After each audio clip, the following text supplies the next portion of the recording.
Hi mga uncle, welcome back to my vlog.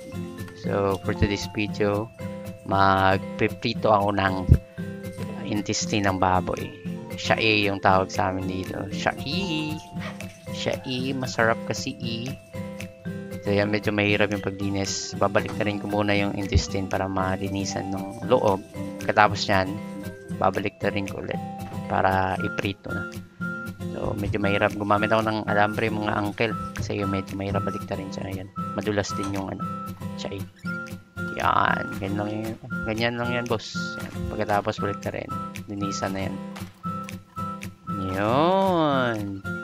Binaliktad ko ulit. Yan. Back to normal appearance. Yan, boss. Medyo matagal yung paglinis. Pero worth it naman kasi masarap. Masarap siya. Deep fry natin to Yan. Patience lang talaga mga uncle.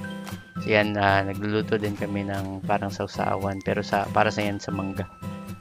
Yung ewan ko, basta kinamos yan Kinamos, uyap yan. Yan, nilagyan ko ng asin sa kanang suka tsaka paminta. Pinakuluan ko yung intestine ng baboy para matanggal talaga yung lansa. Para pag prito, pagkain masarap yan. Nilagyan ko rin ng dahon ng laurel para mabango-bango siya mga bossing. Yan. Yun. Lugay-lugay lang. Lugay-lugay. Okay. Yan ang karne ng baboy. Yan. Masarap din yan. Yan yan. Uyap ba?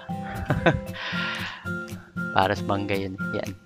Tapos pakuluan ng ilang minuto. Yan, ready na yan prituin mga boss.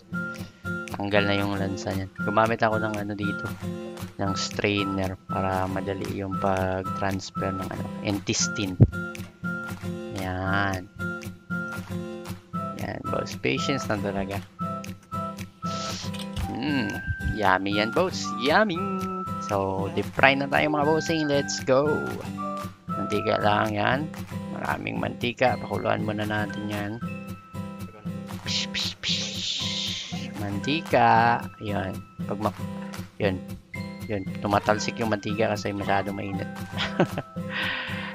Yan.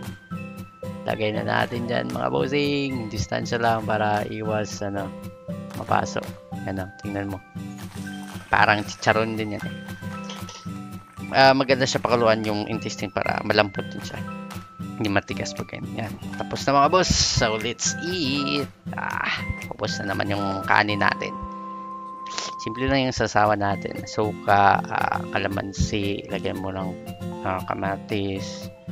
Tapos yung sibuyas, depende na sa inyo. Pwede rin puro suka lang. Sa amin may patis. Yan. Yummy. Alright.